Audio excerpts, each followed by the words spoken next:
आत्मदेव नावाचा ब्राह्मण, बारीक प्रसंग आहे का? आत्मदेव नावाच्या ब्राह्मणाला पुत्र संतान नाही.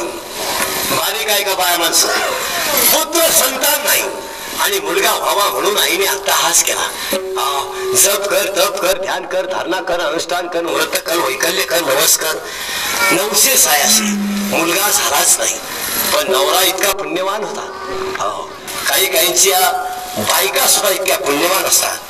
राजा जालिंदराची बायको इतकी पुण्यवान होती का तिच्या अंगाला स्पर्श केला तरच तिच्या नवऱ्याचा मृत्यू होता. राजा तिच्या नवऱ्याला मारण्याची ताकद या सृष्टीमध्ये कोणाला नव्हती. तेव्हा राजा जालिंदराची बायको इतकी पुण्यवान होती, जर तिच्या अंगाला परपुरुषाने स्पर्श केला तरच तिचा नवरा मरण शक्य होतं. आणि आयुष्यात तिच्या नवऱ्याच्या अंगाला हात लावायची कोणाची ताप झाली नाही. आणि ज्यानं लावला त्याचं वाटोळ झालं. कोणी लावला? विष्णूनं लावला. विष्णूनं हात लावला राजा जालिंदराच्या बायकोला. त्यामुळे जालिंदराच्या बायकोला सांगितलं, राजा माझ्या अंगाला हात लावलाय पण ध्यानात ठेव, तू दगड होऊन पडशील. तेव्हापासून देवळातले देव दगडाचे राजा. आणि राजा जालिंदराची बायको प्रत्येकाच्या घरासमोर आहे. तिला तुळशी वृंदावन म्हणतात. आणि राजा जालिंदराची बायको तुळशी आहे आणि ती ज्याच्या तुळी केली जाते त्याला वृंदावन म्हणतात. म्हणून तुळशीला सतत पाणी घालणारी स्त्री अखंड सौभाग्यवती असते. त्याला खोपड्या जागेवर ठेवा. कुणाची बायको किती पुण्यवान असेल सांगता येत नाही. इतकी पुण्यवान राहा. प्रेम भाग सोडा. आणि आता दुसरा आत्मदेव नावाचा ब्राह्मण इतका पुण्यवान, बायकोने 986 कधी मुलगा होण्यासाठी प्रयत्न केला, झाला नाही. आत्मदेव ब्राह्मणाने साधूची सेवा करायला सुरुवात केली. साधूची सेवा करता करता करता करता एक शेवट सांगतो तुम्हाला, सगळ्यांची सेवा करा ती वाया जाणार आहे. पण देशाची, राष्ट्राची आणि मातृदेव भव पितृदेव भव सेवा करा, वाया जाणार नाही. तुमच्या आई वडिलांनी मरताना जर तुम्हाला वाईट शाप दिला तर 3 पिढ्या भोगावा लागतो. ध्यानात ठेवा. देवानं जर शाप दिला तर चुकावता येतो. जळतील पापे. देवानं जर शाप दिला तर त्याला पर्यायी नाम संकीर्तन साधन पै. पण आई बापाने जर तळतळून मरत्या खेपेला तुमच्याला जर शब्द सोडला 3 पिढ्या त्याचं वाटून झाल्याशिवाय धनात ठेवा. कारण आहे त्याला. मृत्यू समयाला माणसाची अवस्था ब्रह्मरूप असते. त्याला काहीच कळत नाही. टोचलेलं कळत नाही, बसलेलं कळत नाही, मोडलेलं कळत नाही. आणि त्याच्या समोर जेव्हा त्याला न्यायला यमाचे दूत आलेले असतात त्यावेळेस त्याला त्याचे कर्म पूर्ण दिसल्यात असतात.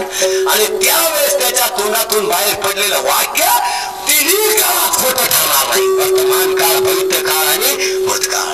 ध्यानात ठेवा. मृत्यू समयाला जर एखाद्या तोंडातून वाक्य दुसऱ्याबद्दल वाईट पडलं, कोटी प्रयत्न करा, सुटका नाही. लहान मुलाला आपण गावाला जाताना विचारतो काम होईल का? पहा तुम्ही का विचारतो? त्या पोराकडे पाप नाहीच. आणि त्याच्या तोंडातलं वाक्य कधी खोटं ठरू शकत नाही. तीच अवस्था इथं आहे. मग आत्मदेव नावाच्या ब्राह्मणाने अफाट पुण्य केलं. पुत्र संतान नाही. नीट ऐका वाक्य. पुत्र संतान नाही पण परिणाम असा झाला. आत्मदेव नावाचा ब्राह्मण साधूची सेवा करता करता रस्त्याने चालला. रस्त्याने चालत असताना सेवा तात्पुरती नाही, सेवा सत्यापुरती नाही, सेवा देवाला घालण्यापुरती नाही. कायेनं वाचेनं मनानं सेवा केली. सेवा मनानं केल्याचं फळ झालं. आत्मदेव नावाचा ब्राह्मण रस्त्याने जात असताना त्याला एक साधू भेटला. बारीक आहे का? आणि साधू महादेवाने आत्मदेव ब्राह्मणाला सांगितलं, तू सेवा करतोय, तू पण तुला मला मेवा द्यायचा. आत्मदेव नावाच्या ब्राह्मणाला त्याने एक फळ दिलं आणि विचारलं, तुझी चिंता काय आहे? माणसाला वाटतो पोरं व्हावा, पण आई बापाच्या कुळाला काळिमा लावणारी पोरं जर निर्माण होत असतील तर माता वाच भली ध्यानात ठेवा. काय आई बापाने तुम्हाला कुशीत पोसायचं उकट घेतलं नाही, याची त्याला जगायला लाज वाटली पाहिजे. त्यांनी काय ठेका घेतला नाही. वाक्य नीट आहे का? आई तुला काय दुःख आहे? कोण? आत्मदेव नावाच्या ब्राह्मणाला विचारलं, काय दुःख आहे? त्याने सांगितलं, माझ्या पोटी फक्त पुत्र संतान नाही. बारीक आहे का? साधून गपकत फळ दिलं. फळ दिल्यानंतर आत्मदेव ब्राह्मणाने सांगितलं, हे फळ जर तू तुझ्या पत्नीला चाललं तर श्री खरोखर राहिल्याशिवाय राहणार नाही. साधूच्या शब्दावर विश्वास ठेवा राजाओ, 3 पिढ्या कमी पडणार नाही. 3 पिढ्या. यानं ते फळ नेलं आणि एकांतात बायकोला जाऊन सांगितलं, आपली बऱ्याच दिवसाची मनोकामना भगवंत पुरी करणार आहे. एक सांगतो मी तुला, हे फळ जर तू खाल्लं तर तू गरोदर राहशील. फळ घेतलं त्या बाईने आणि पण त्या ब्राह्मणाने सांगितलं, आत्मदेव नावाने सांगितलं, कुणाला हे कळता कामा नये. पण बाईच्या जातीला एक ध्यानात ठेवा, बोलू नये. एकादशी पवित्र दिवशी बोलतो, ज्यानं बाईचं ऐकलं 3 पिढ्या मिळाल्या. 80,000 बायका असणार रावण निम्या रात्री भिकारी झालं. जरा खोपड्या जागेवर ठेवा. 100 वर्ष तप करणारा विश्वामित्र पुतळा झाला. हो, काय कमी होतं का पुण्य विश्वामित्राला? पण विश्वामित्रानं बाईचं ऐकलं, चतुर शिवा निघाला राजा. आजही स्त्रीच्या ऐकणारी माणसं रक्ताची नाती तोडत्या, ध्यानात ठेवा. माणसाला वाटतं जगात फक्त 2च गोष्टी एकमेकाला दूर करत्या, पैसा आणि बाई.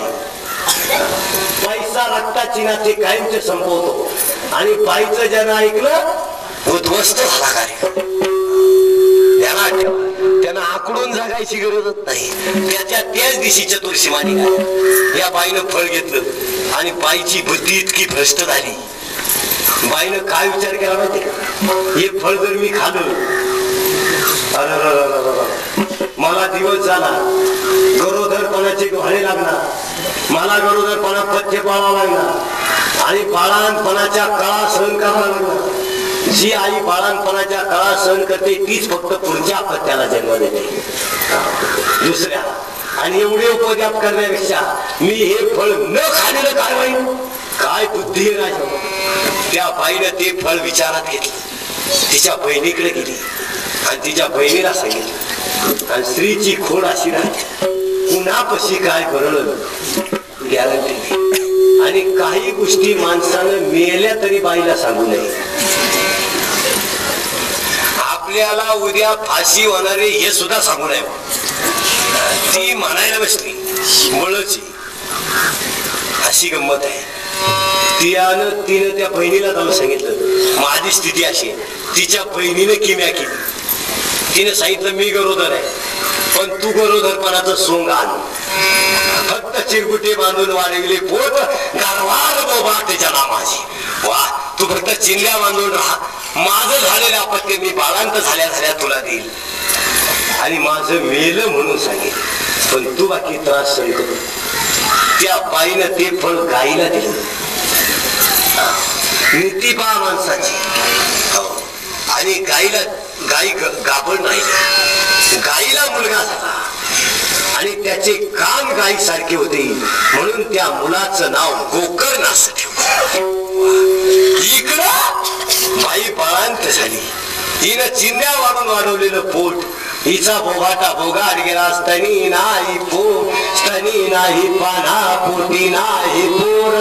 वांछेने दाखवले गर्भार लक्षण, गर्भार बोभाट जना माझे.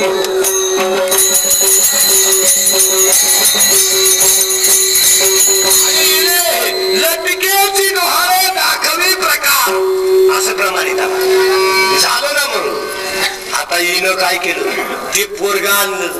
आता सांगड 2 पोरांची जमली, एक गाईचं आणि एक बाईचं. आता पराक्रम आहे का.